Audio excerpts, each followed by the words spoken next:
Hello again, everyone. Welcome to the Options Mentor. Well, once again, we had a week where the market tried its best to set an all-time high, went down a little bit. Let's look at the chart here for the SPX. Went down a little bit earlier in the week and then had a pretty good run up, as we can see here on Friday. So we come into this week, which has a big news event at the end of the week, the non-farm payrolls on Friday. And we are about 50 points below the all-time high. Of course, they'll be looking at that non-farm payrolls to hope it sweetens up the Fed for cutting rates, looking to hopefully get another 25, the market is, 25 basis point cut in November.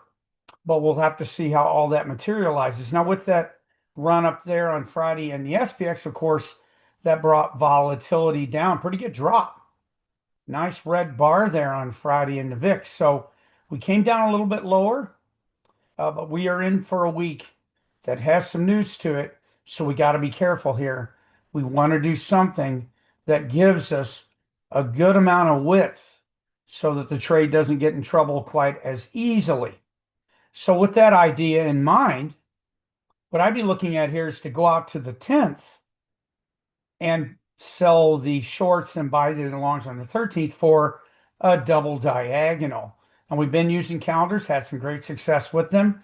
I'm going with the double diagonal here just to get a little bit more room because lately, I think at least the last two, these non-farm payrolls have been pretty big news. I think the last one went one way on Friday and then the other way on Monday. So we want to have something with lots of room.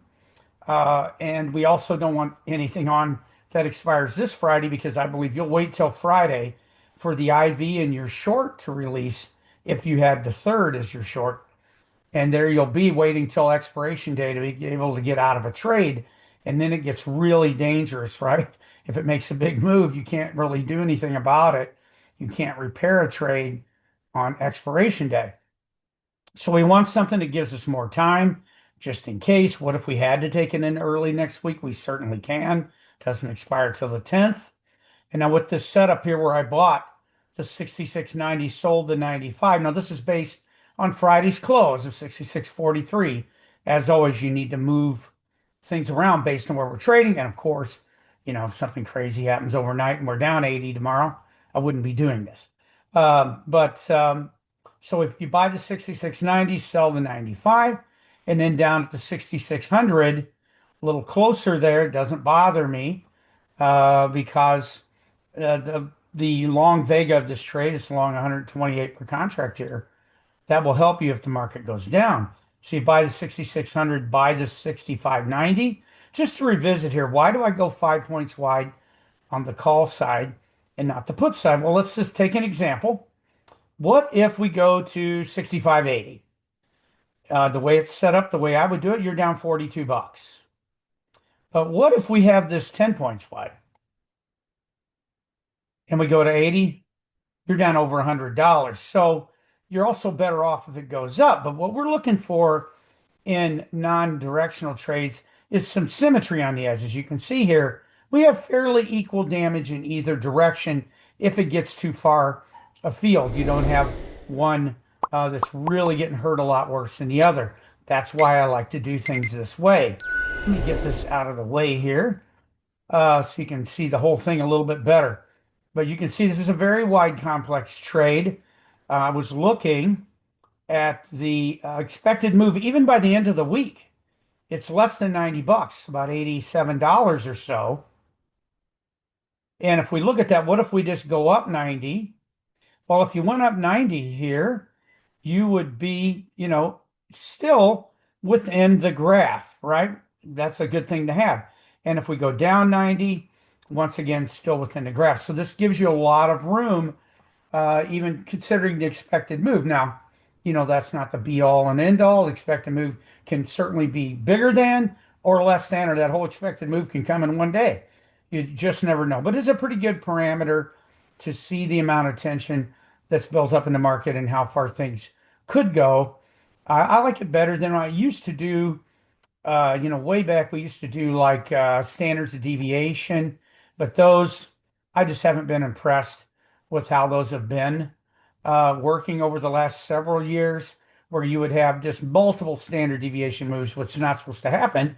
For instance, this is actually one standard in each direction. This whole gray bar you see in the middle here, the gray shade, that is two standards of deviation. Now, almost 100% of the time, it should stay within that. But you never know. That's the thing. It's all math. It's not necessarily based on how people are trading, which the market maker expected move is more about that. The buying and selling and the trading and the volatility informs it rather than just pure statistics. So that's why I prefer to use the expected move as kind of a guideline of how far things could go rather than standards of deviation. So that's my idea for this week.